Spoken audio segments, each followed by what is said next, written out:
My name is Alex. I am a graduate of philosophy and theology, and I'm a YouTuber. And that's about all there is to me, I'm afraid. But I'm ready when you are. If you could let me know when I've got 2 minutes remaining, just by saying 2 minutes, that would be very helpful. Thank you. Thank you, of course, Brian and Jonathan and Sattler College, and ladies and gentlemen, for coming. This is the second time that I've engaged with Jonathan publicly. I'm glad to pick up where we left off. We didn't quite get to the bottom of God's existence last time. I'm confident we might get there today. I wonder, it'd be quite interesting just to get a feel of the room, actually. How many people here are Christians? Is that the time? Okay, well, it looks like I've got my work cut out for me, but that's my favourite kind of debate, I think.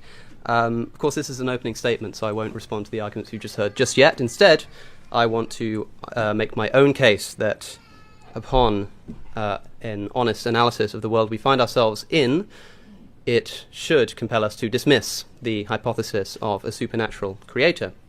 I will not be asking you to look in ancient scripture, nor to the beginning of the universe, nor indeed down a microscope, instead just to your direct experience of the world and facts about the lives of people within it. I will, however, indulge in a brief biblical recital, because I want to begin with a reading from the book of Psalms. So if you could all turn to Psalm 139, unless, of course, you've already committed this famous passage to memory. Verse 7 onwards reads, "Where can I go from your presence? Or where can I flee from your spirit? If I ascend to the heavens, you are there. If I make my bed in the depths of the Sheol, you are there. If I take the wings of the morning and settle at the farthest limits of the sea, even there your hand shall guide me, and your right hand shall hold me fast." This poem in its entirety is given by the NRSV a title, "The Inescapable God." It's a message of bold reassurance to the believer, reminding them that since God is present everywhere, pervading every inch of our universe, he is, in the happiest sense possible, inescapable. But my first argument, and it's going to be the first of three, against the viability of theism, flows from the demonstrable fact that this divine consolation is seemingly not offered universally, and often in fact restricted from those who want it the most. I'm going to be making the claim specifically that atheism or naturalism provides a better account for three facts of our universe. The first being the hiddenness of God, the second being the geographical, statistical arrangement, shall we say, of religious belief, and the third will be the problem of gratuitous suffering, and we'll see if we get time to finish it off. Far from being unable to escape God, there is a very real contingent of non-believers, and I would count myself among their number, who are unable by any means to discover him, who seek and do not find, who knock and receive, as it were, no answer.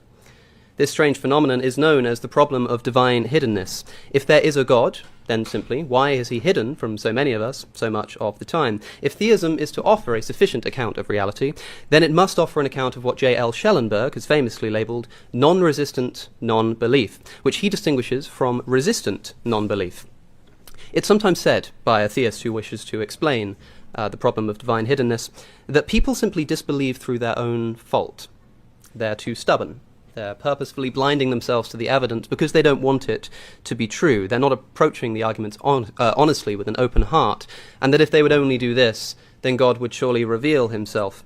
Such a person would be what Schellenberg calls a resistant non-believer. He disbelieves, in some sense, because he actively resists it. For what it's worth, I do think that such people exist. I think many such people exist. There are people who come to this debate with their minds already made up. There are people who want it not to be true, that God exists, and in fact wouldn't submit to that truth even if it were true. There was a recent poll run by the Atheist Experience YouTube channel, which I know, Jonathan, you're a fan of, which asked, if there was a God, would you worship it? To which an astonishing 85% of respondents said that they would not. There are, however, also people who disbelieve in God, not out of resistance or stubbornness or a hardened heart, but rather due to sheer lack of conviction. Indeed, many such people actively want to be convinced of God's existence and would jump at the chance of entering into a relationship with him if they thought that he did. But no matter how hard they search, they simply find no answer forthcoming from the heavens, and this is the non-resistant non-believer. Formally, then, Schellenberg's problem of divine hiddenness can be stated as follows. Premise 1, if there is a God, he is perfectly loving, something I'm pretty sure Jonathan agrees with. Premise 2, if a perfectly loving God exists, non-resistant non-belief does not occur. Premise 3, non-resistant non-belief does occur. 4, therefore, no perfectly loving God exists, and the conclusion from the first premise is that therefore there is no God. A loving God, like the Christian God, would surely not refuse any willing person from developing a relationship with him, and so if somebody is truly non-resistant and open to receiving God's grace, we should expect them to receive it. Thus, Schellenberg's assertion that if God exists, then non-resistant non-belief does not exist.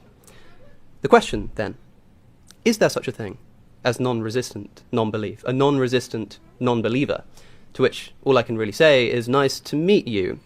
The last time I debated Jonathan a number of years ago, when I was just a few months out of being a teenager, I said that even if I found Christianity to be true, I still wouldn't want to worship the God that it promotes. I now, since then, have realized how irrational and self-defeating this assertion is, and stand before you today as an example of a non-resistant non-believer.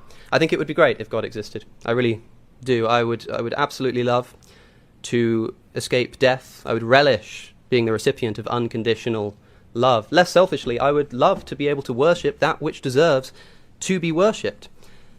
I just don't think it's true. Now, try as I might, look where I can, I find no response, no hint, nothing. I don't choose to disbelieve in God any more than I choose to disbelieve in aliens, despite how much I might want them to. So when faced with a psalm like Psalm 139, I'm overwhelmed with a sense not of beauty and consolation, but envy and disappointment. Where can I go from your spirit? Where can I flee from your presence? Where can I go, I should ask in response, to find it? Of course, you cannot know my heart. You can't know if I'm truly as non-resistant as I claim, but I hope that my actions here might betray me. As a Catholic child, I was once an altar boy. I would serve the altar of Mother Church every Sunday dressed in a white robe. In the time since then, I have, to put it mildly, been looking for God. I went to Catholic schools. I studied philosophy and theology at A-levels.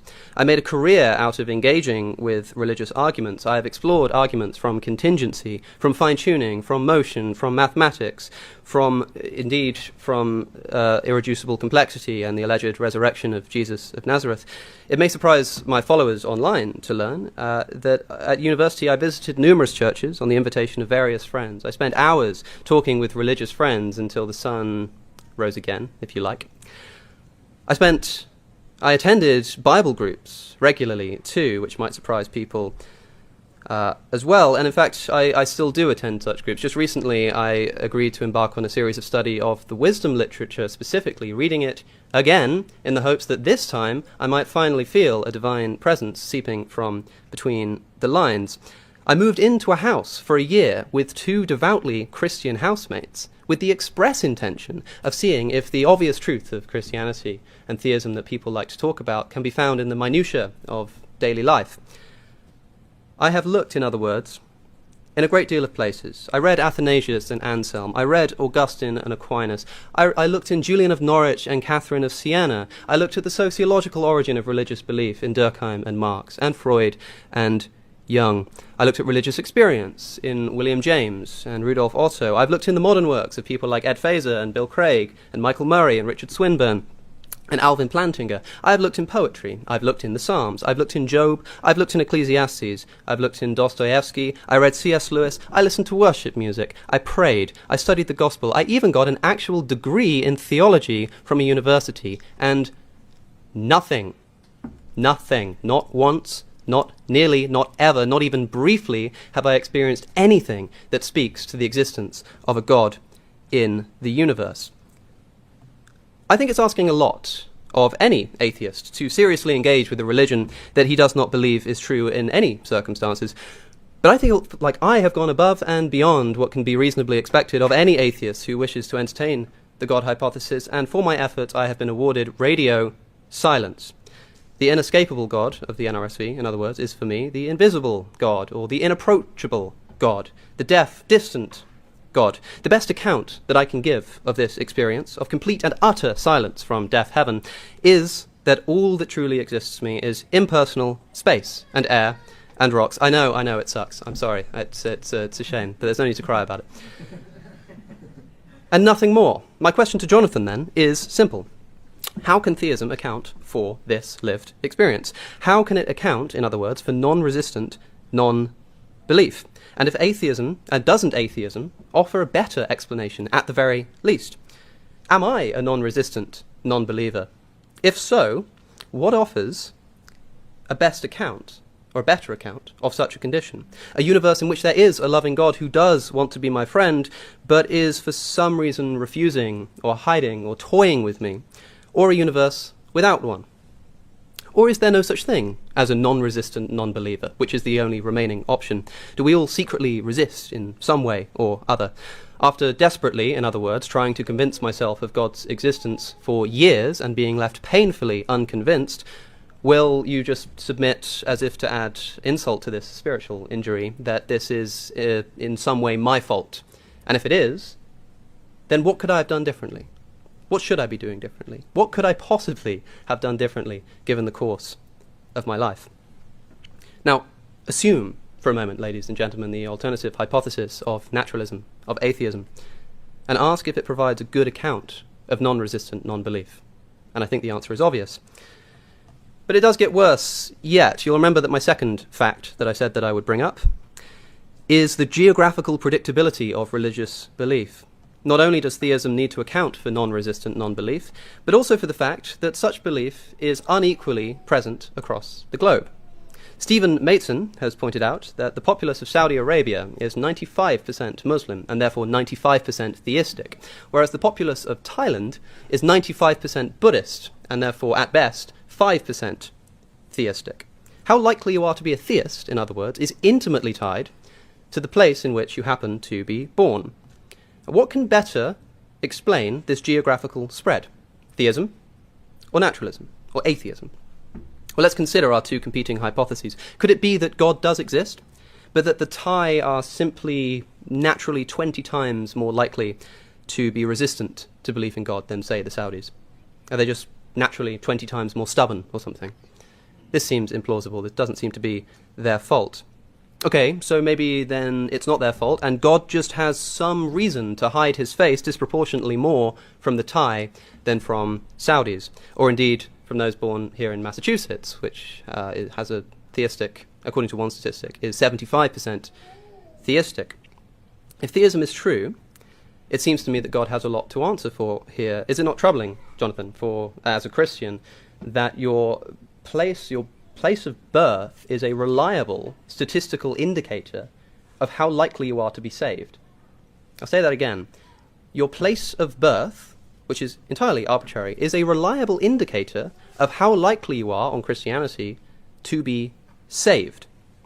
You're significantly more likely to be a theist if you're born in Rwanda than if you're born in Thailand. Can this situation really obtain under the supervision of a God who wants to come to know us and makes his existence equally accessible to all? The chances seem infinitely small. Now consider naturalism or atheism. Religion varying by region is exactly what we would expect if it is a man-made cultural phenomenon, and nothing like what we should expect if there is, in fact, one true God who loves all equally. Again, I think atheism provides a much stronger account of this fact of our world. Finally, then, the third fact of our universe, which is gratuitous suffering.